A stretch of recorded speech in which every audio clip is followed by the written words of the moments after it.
అందరికీ నమస్కారం. వెజ్ దమ్ బిర్యానీ ఎలా చేసుకోవాలో చూపిస్తా.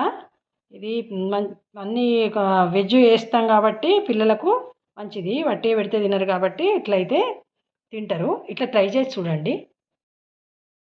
వాటరు మసులుతున్నాయి. బీన్స్, మిల్ మేకరు,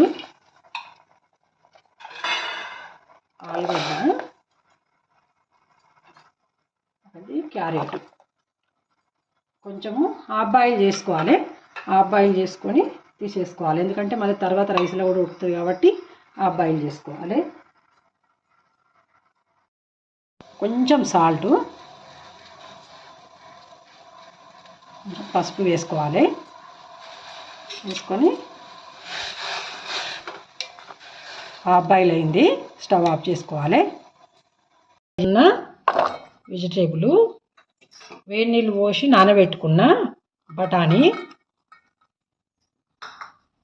పుదీనా, కొత్తిమీర, పుదీనా, కొంచెం పసుపు,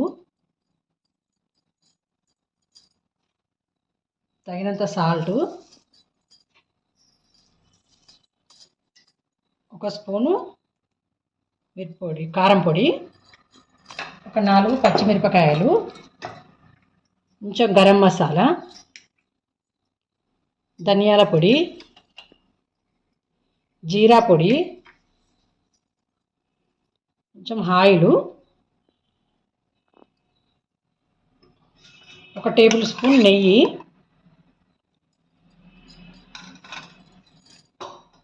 పెరుగు, పుల్లటి పెరుగు తీసుకోవాలి.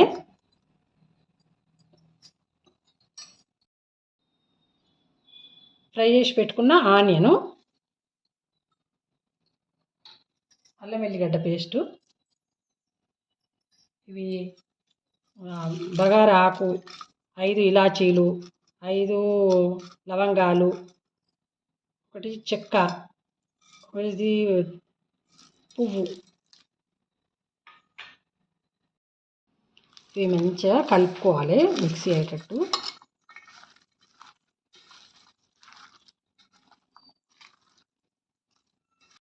వాటర్ మసులుతున్నాయి. 2 లీటర్ల వాటర్ పెట్టుకోవాలి. 300 గ్రాముల రైస్కు. సాజీరా, సాల్టు, ఆకు, చెక్క, లవంగాలు, యాలకులు,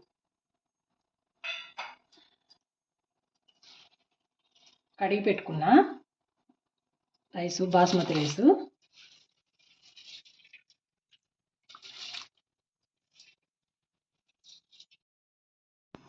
ఒక ముక్క నిమ్మకాయ పిండుకోవాలి. కొంచెం ఆయిల్ వేసుకోవాలి. రైసు హాఫ్ బాయిల్ కావాలి.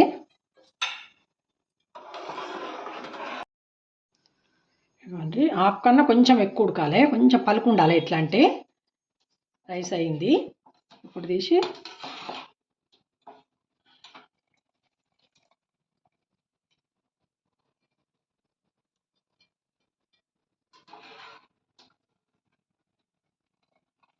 వేసేసుకోవాలి. దాని మీద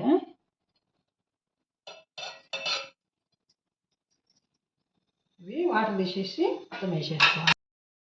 ఫ్రై ఆనియన్ వేసుకోవాలి. కొంచెం కొత్తిమీర,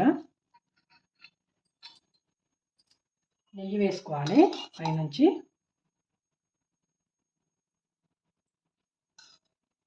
మనము రైస్ ఉడికించుకున్న వాటర్ ఉంటాయి కదా, ఆ వాటర్ కొంచెం సైడ్లో పోసేసుకోవాలి.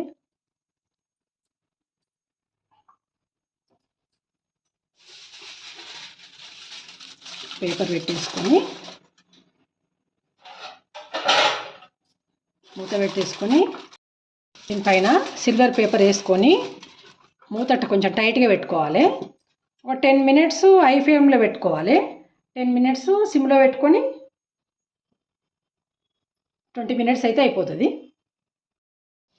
రైస్ అయిపోయింది. 20 మినిట్స్ అయింది.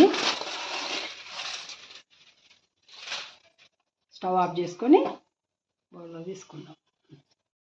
వెజ్ దమ్ బిర్యానీ రెడీ అయినది. ఈ వీడియో మీకు నచ్చినట్టయితే లైక్ చేయండి, షేర్ చేయండి.